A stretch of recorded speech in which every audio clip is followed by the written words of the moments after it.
rolling right on a keeper, up across the 15, cuts left at the 20, lots of room at the 30, headed to the near sideline, one man to beat, makes the move at midfield, coming to the near side at the 30, he's at the 20, he's at the 10, 5, touchdown, Kentucky!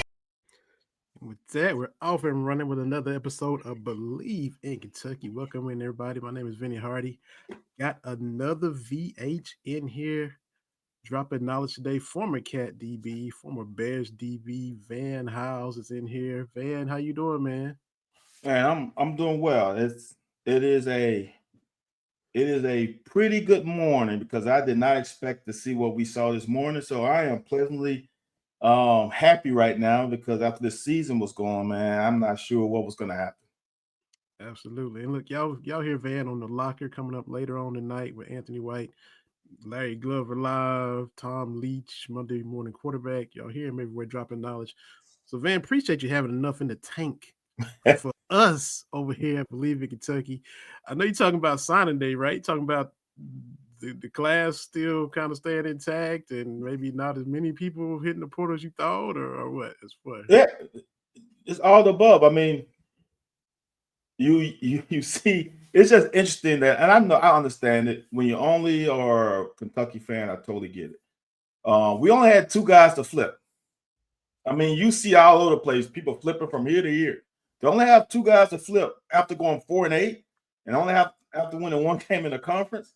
I'm shocked that we were able to keep this class intact and actually flip a couple players. So it said something to me, and it's something that I like and dislike a little bit. It says something that the staff is still honing in and that the players respect them. There's someone in that locker room that's speaking highly of the staff for these guys to come on a recruiting trip and stay with them after the travesty of this year.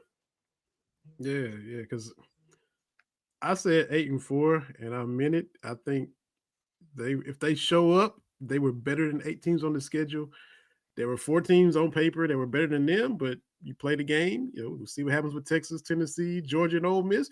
You beat Ole Miss. You beat one. And so 8-4 turned into 4-8. So a travesty is a good word that you use right there.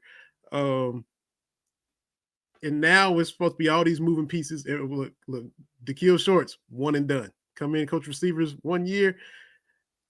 Can you blame him? He's going back with Holgerson out there. He got ties to Nebraska, and he came in.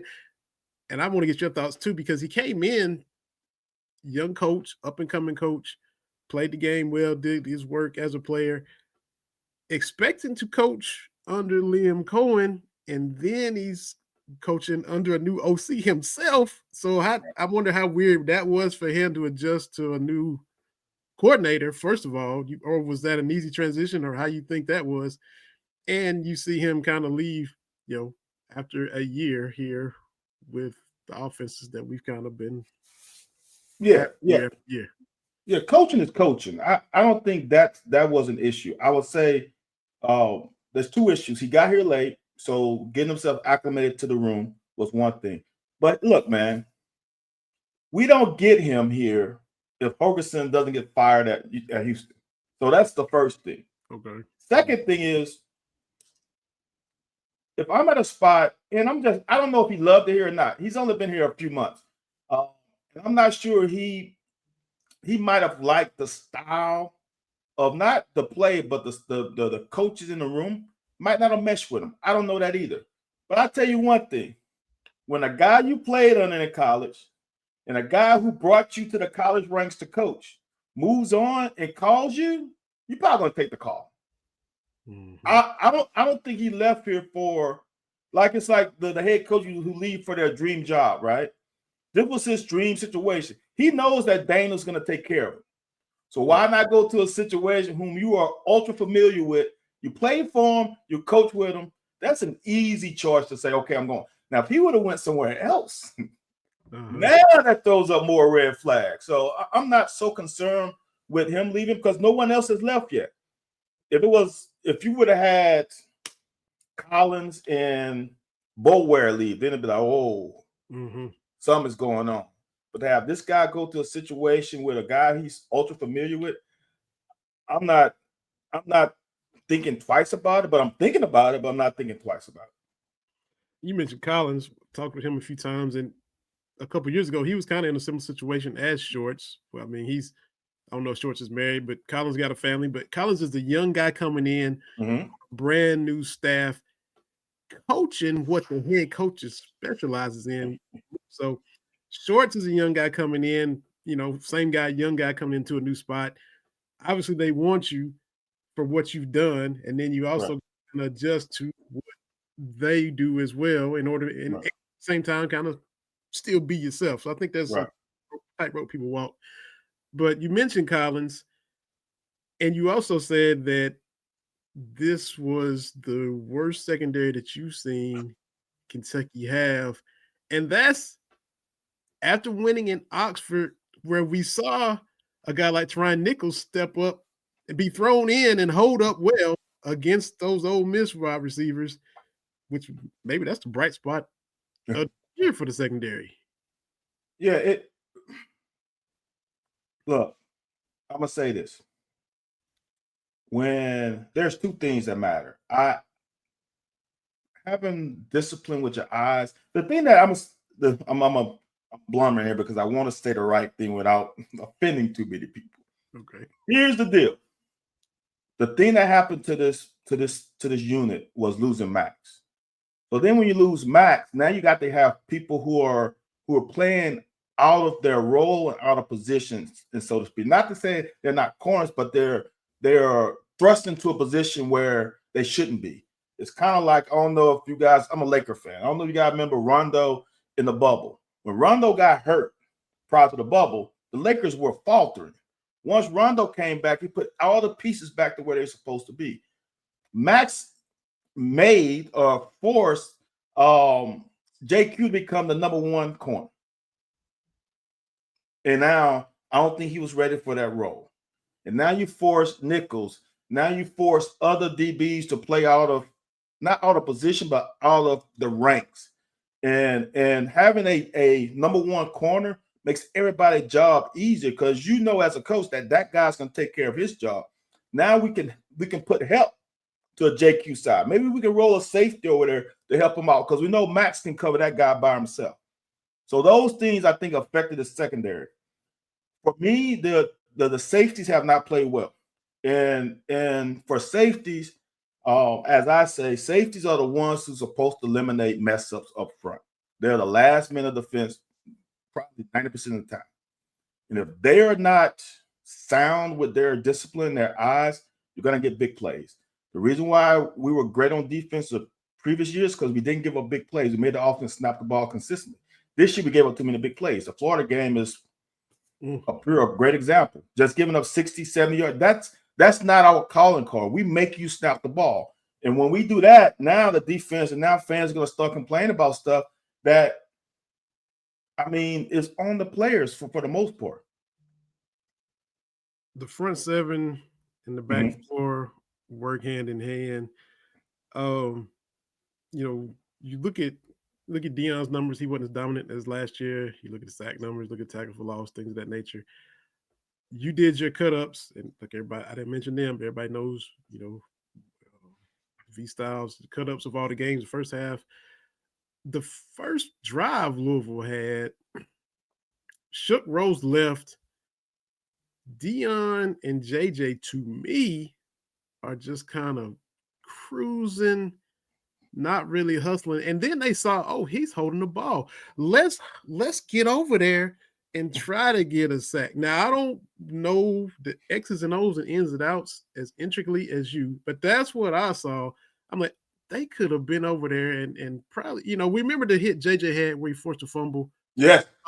Earlier where he just hustle, dude's holding the ball, you book across the field, backside, boom. To me, neither one of them were really doing that. And I saw that when the Louisville game first started. I said, this is their first drive and we doing this. I'm like, oh. And it was an incompletion, whatever. You broke it down, how it happened and all that. But to me, they weren't even hustling, trying to get over there. And is that, I mean, you mentioned the secondary, but your assessment of the front seven as well. That is as players, the one thing a fan can see, even if they don't know what they're talking about or even know the game, is effort. One thing you can see is like you can see change of speed. Coach, a defensive coordinator, Coach Archer will say, dude, if I see change of speed, you're in trouble. You can make a mistake, but I see change of speed, that's a deduction on your score. So if you can see the change of speed, can you imagine what Brad White is up there after on Sunday morning? Like, wait a minute, second play of the game, and we got change of speed. Should be a rivalry game against people that we haven't lost to in 5 years, and you're gonna have a change of speed. That's the problem. Now here is where the player standpoint comes, and it is a bad statement what I'm about to say. And I think this is one of the issues with this team. Is when you're one of the best players and we're all human. Deone knows there's not anybody as good as him behind him. Yep. Me at 60%, or now I won't say me at 80% is better than everybody behind me. Are you gonna have balls enough to take me out the game? Or are you courageous enough to sit me on the sideline when like one of those plays later in the game where he basically dominated the offensive lineman and made a great tackle? Are you going to really sit me down for him? Ain't nobody on this side of the ball think he's better than me. So now, I want to do what I want to do, so to speak. At the expense of your draft stock, are you still? This guy was. I'm gonna tell you. This guy was probably after last year a top 10 pick. Let's just say someone takes a shot at him at the end of the first round. He's lost millions of dollars. You can't never get that back. I don't care what your next contract is. I don't care. You play 20 years. You cannot make up the money that you lost in the draft. He has lost so much money this year because of inconsistencies. As you said, the second play of the game, no effort. In NFL, you might be cut. People, how many times Jimmy Johnson cut a first round pick? You're a Cowboy fan. Yeah. Right? Just because you're a first round pick, depending on where you go to, that doesn't matter. That means nothing. Because maybe that third rounder is more hungry than you. And he's going to start in front of you. Now, can you handle that adversity of not being a starter? Deone's been a starter since day one. Popovich got that reputation where he was just as hard on Tim Duncan as he was all the rest of the dudes. And I don't know, maybe Brad White need to have a pop moment or something. But it also reminded me of this. You played for the Bears. You was from the old school NFC Central. You would probably remember what I'm about to say. It was Buccaneers, Lions, early 90s. Anyway, Barry was back there. Derek Brooks. Look, and Barry, everybody Barry got everybody. Barry broke Derek Brooks' ankle, hit it up cut through the left down the sideline. Derek Brooks just kind of jogged the rest of the way. And I swear if Derek goes after him, he can run him down. But I think he was just so shook and embarrassed about what was already going to be on film. And he's a Hall of Famer. And I can't say I'm in his head, but I'm just saying he was just kind of jogging, never really hustled after Barry the rest of the way as he hit that explosive on Tampa down the sideline. That's what Deone and JJ reminded me of. They reminded me of Derek after, which they didn't get shook by Shook, but they just was just kind of cruising after him. And everybody gets got, John Lynch in the hole, Barry Sanders, that's on YouTube forever. And Tampa was great. John Randall was great. The Packers, they all got, Barry got everybody. It's just what it was. They out there practicing with a chicken, trying to simulate Barry before the Lions week. It's just what it is. But I'll never forget. I was like, man, I swear D Brooks could have got him, but he was just like, nah, I'm good for this rest of this play. I've already got my ankles broke and I don't want no more smoke. That's what it looked like. I'm just like, yeah, that's a human nature of the sport. It is. It can be. I'm telling you, it's a humbling sport. I'll never forget. I had a great camp with the Bears, and I think we played the Buffalo Bills in the preseason. And I played well enough to get on dime coverage, which for a rookie and a 5th round draft pick, it was shocking. And guy ran a crossing route, and I whiffed.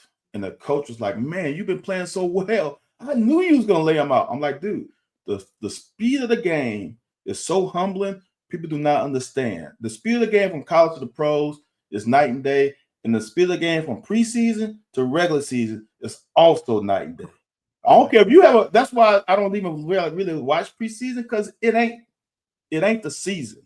It is those veterans. They ratchet up another notch when the games count. So it's a humbling sport. I'll never get that play for the rest of my life, because I had them dead to rights. I saw it.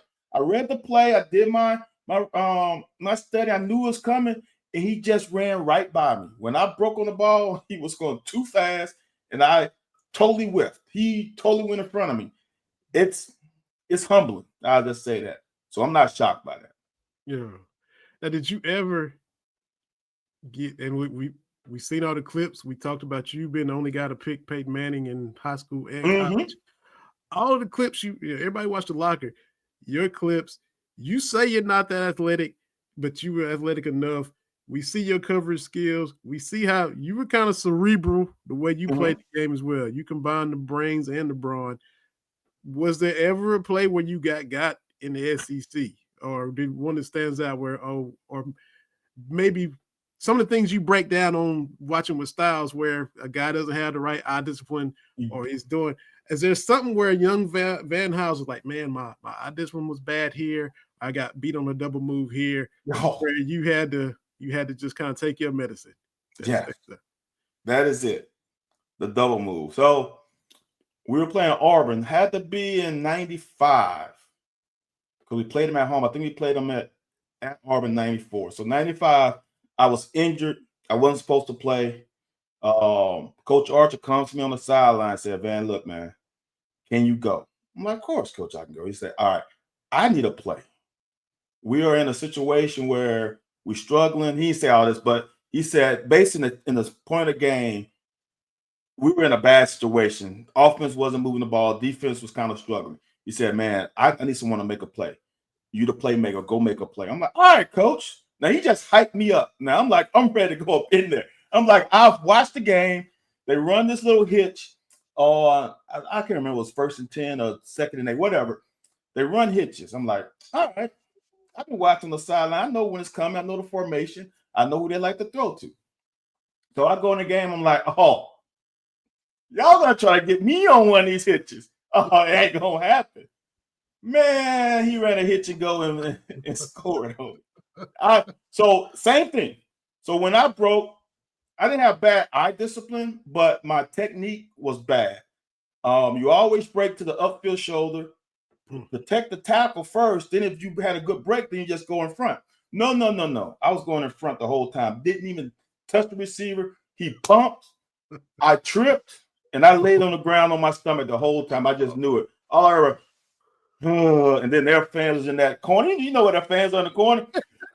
And so I'm facing them. I'm like, oh, Lord. Oh man. Yeah. Yeah. That's I'm gonna say in my remembrance, that's the only touchdown I gave up like that. Wow. Yeah. Wow. And that was I played that one series. Then I was back on the side. Your eyes just got too big. You just couldn't help it. I was hyped up. Coach said we need to play. So I'm like, I'm going, because normally if you watch, for me, the first quarter is me filling out the opponent. I'm not taking any chances. I just want to see how fast receiver is, how great the quarterback arm is, what their route running skills are, because film lied to you. Because when you get in there and they're right in front of you, it's a difference. But that game, I didn't have that chance, because it was like getting this series. So I didn't know how fast the guy was. I didn't know the quarterback, how he released the ball. I didn't know any of that. I just went in there like, I got to go make a play. So, yeah, that was one I remember too. Everybody, happens to us all, man. Happens to everybody. Now, we talked about how, happy the way it didn't have as many guys flip and all that as we thought. From that standpoint, okay, cool. But how much work do you expect to take place in this portal, or how many of these signing guys are plug and play? Because you got to kind of fix this 4 and 8 year pretty quick, as far as, you're hearing even Stoops, and you hear people say the recruit and develop. You can't really wait on that anymore. You gotta. He even kind of intimated that we got caught with some things, and you gotta you can't just recruit and develop the Josh Allen guys anymore. You got to kind of tweak their approach. So how much do you expect the fixes to come through the portal, and how many plug and play guys are there in this incoming class? If you are relying on a true freshman to come in, you are in a world of trouble just because we don't have any 5-star. See, all these star ratings mean nothing unless you're a 5-star. 5-star is the only rating that I care about. That means you are a certified dog who can come on anybody's campus and make an impact right now. Everybody else is in the same boat. Mid 4, high 3, they the same player to me. So we don't have any 5-star. So that means not one of those guys are the expectation not to come on campus in Lexington and be a baller right away. So now the one thing though is the year prior to 2024 class has some pretty good quote unquote defensive players and supposed to be in that class. You got the Smith brothers, you got Robinson, you got some guys in there that souls, you got some guys in there that are supposed to be ballers. So let's let them develop. Maybe they can make a difference. But you have to hit the portal. And the thing about it, for me, this ain't the only reason, but our failure in this season to me goes back to the quarterback. We did not hit on the quarterback. And not to say that there are not other issues, but one player that can cure all ills is the guy who touches the ball every play. There's only 2 of them, quarterback and center. If your quarterback can be a difference maker, I'm not saying he's got to be Shador or Cam Ward or any of these elite quarterbacks, just a solid quarterback. I'm just sorry, Will Levis wasn't elite. He was solid. We need someone who can come in and set everybody at ease a little bit with his knowledge of the game, his leadership, and his ability to make other players better. The one thing that my OC taught me in high school that I will never forget is I got an OC my senior who taught me and grilled in me that a quarterback is part of the protection. It's not just the O-line, it's you and the O-line. You can make their job easier by manipulating the pocket, getting the ball out your hand when you're supposed to get the ball out your hand, and then I'll give you 2 plays to make the right adjustment. I don't think we had that this year. And even though the O-line isn't the best, there's a lot of teams in this country that don't have great O-line. How many times has Shador Sanders been sacked? Maybe the most in the country. And how many games that team won? 10. So it ain't all on them. Sometimes the leader of that offense, which unfortunately really is the leader of the team, if that guy isn't that difference maker, it turns into a 4-8 season. So we're running it back finally with a coordinator that hadn't happened in a while. And this offense we saw doesn't have a lot of people excited. So you finally get some continuity, but now is maybe Bush didn't have his guy. Maybe some guys maybe would fit his system. He likes to run the ball. Maybe we'll see with him having a full year. But you got Brock. Cutter going forward. So we'll see how all the pieces fit together and all the guys coming in. So you've been needing to get some continuity, OC, because we keep changing there. So now you finally got one that's coming back. So that's good, but we need to see some juice with what's coming back. Yeah, I'm no shade to Cutter.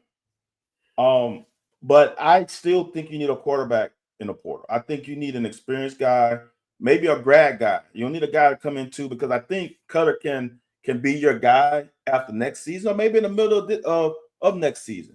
I don't think he should be that pressure should be put on him right away.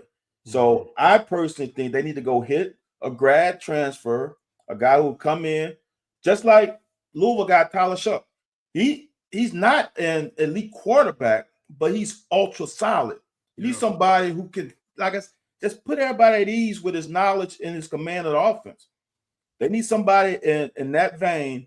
And then if you get into a situation where he gets injured, Cutter can play. I don't want people to think that the Louisville game is Cutter Bowley. That was his first start. Mm-hmm. Your first at anything is going to be tough. We have seen what he can do. I mean, he did against Texas. He didn't. Mm-hmm. The Murray State game you can watch, but you have to give him some credit for doing against Texas. Yep. Well, remember he did it against Texas after seeing the game for a first half. This game, a team had a full week to prepare for him, and he had to start from the first snap. Yep. It makes a difference. So give that kid a little leniency because I think he has some. I think he can be special. Mm-hmm. He just needs some time. Yep, exactly. Man, last thing, I hate to do it. You know, Dick Gabriel was slamming you about your Bears on the Bleach Report. Oh, so right. Yep, from your Bears standpoint, man, Eberflus is out. You got something with Caleb? Can you build around him? You got the young receiver from Washington. Offensively, have you got some pieces going forward? Because I mean, the Bears have had quarterback after quarterback, just like the Browns. Oh. So I mean, y'all, and my son said the other day, he's like, man, he said Caleb's really falling off, and the Bears were 4-6 at the time. Yes, I said y'all like 2 games away from being 6-4. You had the Washington game, and then was a Green Bay blocked the field goal. Yep. I said you could be saying that, and the Bears could be sitting at 6-4. I said that's how thin the line is. He's like, wow, that's right. And then of course, y'all ain't been the same after that because those are devastating losses. It's like it's like a dude. It's like a dude that choked on Sunday at the Masters. Sometimes you never hear from that dude again. I mean, never. The British Open guy. Yeah. You never hear from him again. And so that's kind of to me what happened to your Bears. So when stuff like that happened to the Bears, I always think about you, think about Spice Adams. Y'all the first 2 I think about. Yeah. So I just gotta get your thoughts, man. Where they at, where they gonna do going forward and stuff. Look, it's true. I'll never forget my first week at the Bears. There was a defensive lineman in the training room. I think he blew his knee out and he was rehabbing. And we were talking, chopping it up, and he said, man, I don't think people understand that there's a thin line between 12-4 and 4-12. And we played 16 games there in those times, those old times. So it is very true, man. Like there's a thin line between being 4-8 and 8-4 as we play this season. The Bears thing is confounding to me because all it takes is, as you said, one thing. In that Washington game, for that one player, Stevenson? Was it Stevenson? Yeah. That dude, that one play and that one act can divide a locker room. And when you divide a locker room, it brings extra angst on that football field. Because what's going to happen is you're going to have some of that locker room that's going to defend Tariq, and there's some of them that's not going to defend. So there's some guys are going to want to get in as you know what, and some players are going to be like, hey. So now you just split the locker room, right? So now that can become a turmoil. And then you have your issues with DJ Moore and him running off the field during the middle of play, right? So now you got that. Now you got people defending him, and now you got people not defending him. So now, what is your leadership like in that locker room? People have to understand this is not high school football. In high school football, the coach controls everything. He's either your teacher, he's a PE teacher, he's your math teacher. So whatever he is, he has control over that locker room because he can go in that locker room and command certain things. When you get to college, we ain't allowing no coaching to our locker room. This is our safe haven. So now you are relying on leaders to lead the locker room. Now you have 2 instances on both sides of the ball of bad perceptions. The visuals are bad for both of those. So now how are you going to mend that locker room and not have the vision in there? It's hard. Now you just got to have great leaders. And for me, I think that was the downfall of this season is now it's not just the play, it's some of the optics of the plays. And now your players got to come together as 53 and say, all right, we one of these, or we 4 of these. Mm-hmm. That I think that was the downfall of the Bears season. That's why he had to go. Yeah. And it was It was just a ticking time bomb, and it he couldn't extinguish that fuse on that time bomb, man. He had chances and just and he did some bad things. The time clock management. I mean, then it just stacks up on top of each other. Then you got players who don't. So now you got 4, and then you got players who don't trust him. Now you got players who defend him because he's a defensive coach. I bet the defense is defending, but then you got other people like, wait a minute, he might have lost us this game. Well, then they're like, why didn't the quarterback throw the ball down? Like, so now you just got division, and I'm telling you, man, a division in the locker room, especially on level when you have 30-year-olds. So now you got some guys who are ultra petty, and it becomes a problem. Man. I hope for your sake they can get things smoothed out one time, just to have a good season, just 11-6 one time. I mean, that ain't I'm working for you said 11. Let's go 9-8 first. Oh, okay. Let's get a ball. Let's get a ball. Let's baby step this thing. I'm waiting for 9-8. Jeez, you just jumped the gun 11-6. Come on. That's it. That's too many hurdles. My bad. You're track. Yeah. That's too many hurdles. And lower them hurdles. My fault. Man, what you got coming up on the locker tonight, man? Appreciate you taking time tonight for sure. Hop on here. Man, look.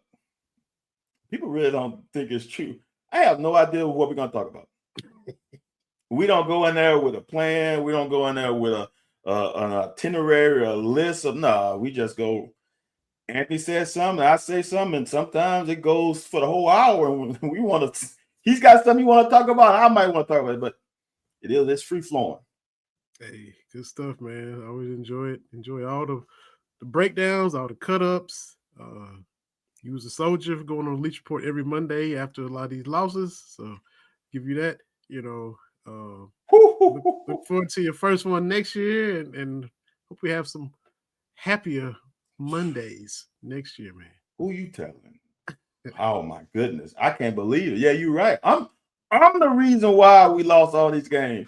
Blame it on me. I got broad shoulders. Put it on mine, because man, this season was not. This is not a season I would have ever envisioned. Not this bad. Mm-hmm. Not because to me, I want people to understand it's not the results, because results are results. It's the process, the operations to get to the results that I am shocked by. Like, Vandy was a good team. Vandy proved to be better than what we had on paper. Florida with Lagway seemed to be a better team than they were on paper. South Carolina, with a couple of additions on the defensive front, was a better team than I expected. But the way we played those games and the way we lost those games, I would have never envisioned. Yeah, I'm with you, man. I'm with you. Well, end it right there. Put a bow on this episode. And again, I can't thank you enough for hopping on spur of the moment to chop it up, kind of recap the football season. And looking forward to you and Ant on the locker. And everybody take a minute and subscribe to the podcast. Apple Podcasts, Spotify, YouTube, wherever you get your stuff. Feel free to like and subscribe. Leave a little review. Look, we even got Tennessee and Louisville fans who have taken the time to leave a review in the comments. So BBN, wow, they can do it. Y'all jump on in and give us a little love. Give us a little 5-star. Give us a little review. We'd appreciate it. And Van, man, thank you much, man. Anytime, man. Anytime. Us VHs got to stick together. One VH to another. Van House, Vinny Hardy. This has been another episode of Bleav in Kentucky. And we'll holler at y'all next time.